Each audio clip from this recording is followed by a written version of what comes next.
දොරවල් ජනෙල් වහලා දාවේ. තව එකක්. ටැක්සි කාරයට කෝල් කරාද?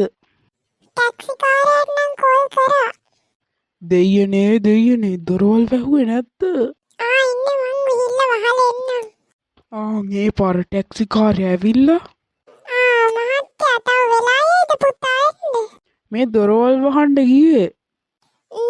හොඳට සල්ලි තියෙන ගයක් වගේ. ලොකු ගාණක් කඩා ගන්න පුළුවන්. මේක මොනවද අපේ ගෙවල් දිහා බලන් කරන්නේ?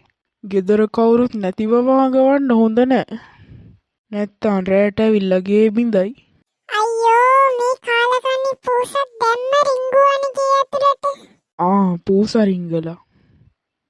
මහත්තයා මොනවද අපේ නෑ ඒක කියන්න හොඳ නෑ.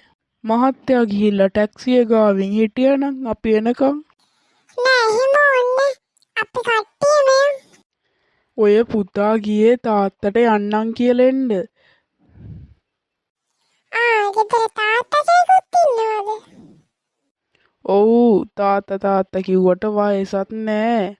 අවුරුදු 55ක් විතර. අපි වගේ නෙමෙයි හොඳට ඇඟපත එහෙම තියෙනවා. ඔය පුතා ගියේ තාත්තට යන්නම් කියලා එන්න. එහෙමද? ඔය පුතාවේ තාත්තේ මම උඩට යනකොට අර නාකි බල්ලා හොඳට වණීපි උඩ තට්ටුවේ. මං දුන්න තාත්තේ කොස්සෙන් පාරවල් දෙක තුනක් ඕක දැනගන්න එපා අපි කොයි හරි අඩිය එළියට වෙලා ඉන්න. මේ යනවා නිදියන්න. මොනවද පුතා ඔය කියවන්නේ? අම්බේ මේ ගෙදර මිනිස්සු යක්කුද මන්දා.